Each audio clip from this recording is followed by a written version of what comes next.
Hello, I'm Troy Logan with Strike First Self-Defense again. Today we're going over another combative called palm heel strike. Now in a previous segment we did straight punching. Now we're going to talk about another combative, or strike. Remember, I use the terms interchangeably. Combative strike simply means using some form of your body to effectively strike or hurt the person that's trying to hurt you, right? How do you do that? Well, we talked about straight punching, now we're going to talk about palm heel strike. So, palm heel strike looks like this.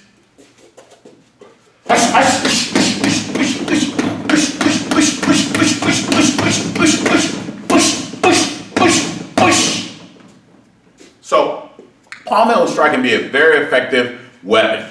And what I mean by that is, I'm able to use a part of my body to effectively stop or hurt the person in front of me who's trying to attack me or hurt me.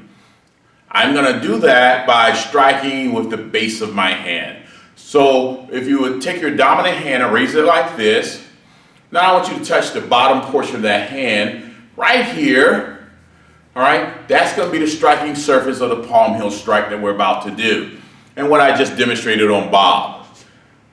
Base of the hand.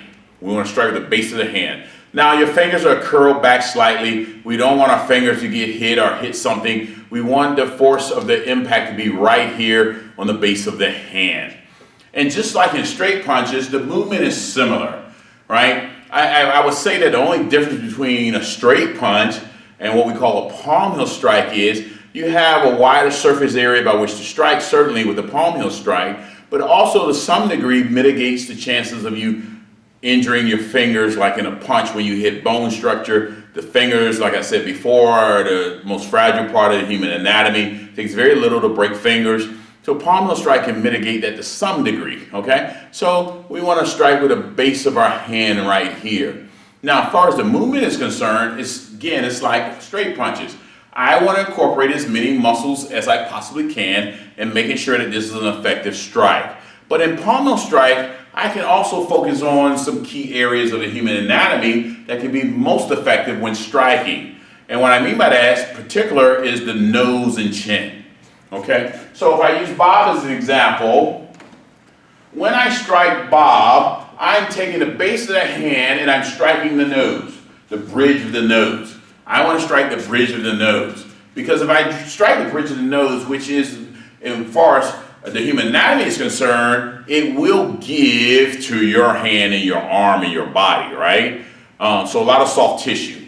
So I'm going here, straight to the bridge of the nose, straight to the bridge of the nose, straight to the bridge of the nose, straight to the bridge of the nose. Another good area to strike in the human body is the chin. Because when I do a palm heel strike, I can hit the chin, lift the head back, and this is a good time too to do what we call an eye poke. I can take my fingers into the eyes if that's available to me. So I'm going from here to the bridge of the nose or here to the chin, lifting the head back, striking with the palm or base of my hand. Okay, so let's think about how we're going to do this again from using our whole body. We want to do heel, hip, shoulder. Heel, hip, shoulder. I don't want to just do this, right?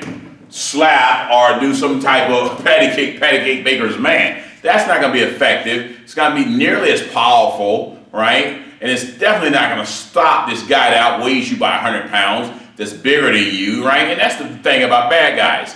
Most bad guys or people who want to harm or victimize other people have some type of advantage. There's a size disparity, weight disparity, right? Strength disparity. They have a weapon you do not. They have some type of advantage, at least in their mind, that makes them think that they can overwhelm you.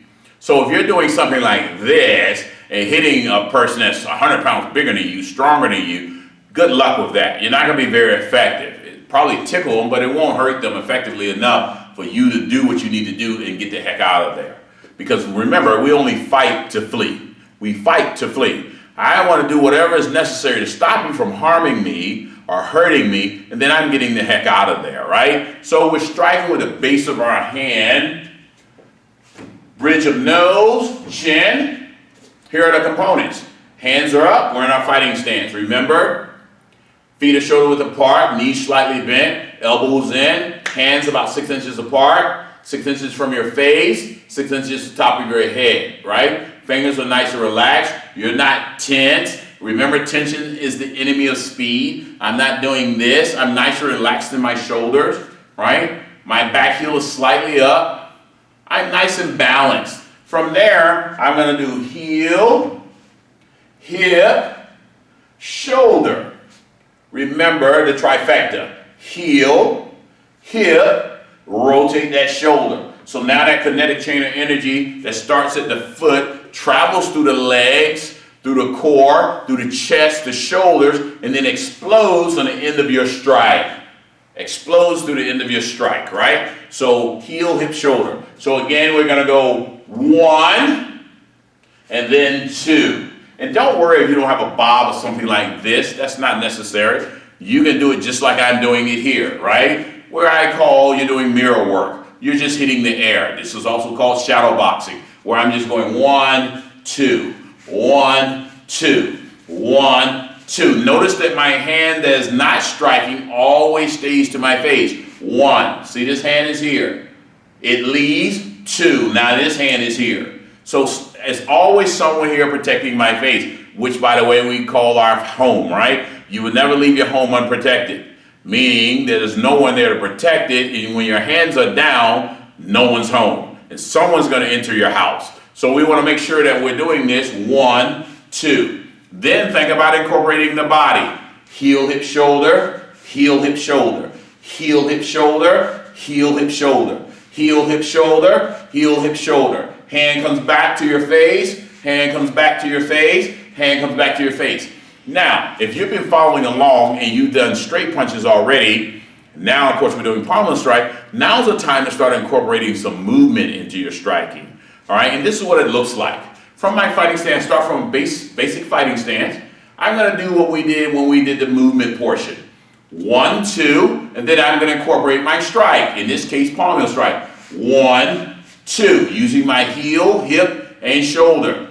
Then I'm going to take any step. Just remember that whichever foot is closest in that direction goes first. 1, 2, I'm moving back. 1, 2, 2 palm heel strikes. To the side, 1, 2, followed by 2 palm heel strikes. 1, 2, forward, 1, 2, followed by 2 palm heel strikes. 1, 2, 1, 2, 1, 2, 1, 2, 1, 2, 1, 2, 1, 2, 1, 2, 1, 2. 1, 2, 1, 2, 1, 2, 1, 2, 1, 2, 1, 2. So you're getting that methodical cadence, 1, 2, 1, 2, learning now how to incorporate your strike, in this case a palm heel strike, with your movement. So now we're accomplishing 2 things. We're reinforcing that movement that we did in the earlier segment, and we're adding the palm heel strikes now. Focusing on striking with the base of the hand, okay? And also when we're thinking about it, bridge of nose, chin. Bridge of nose, chin. Those are just 2 of the areas on the human anatomy that be effective when you're doing a palm heel strike. And there's others to be sure, and we're going to cover those as we continue in this series. But today, I want to thank you for learning palm heel strike.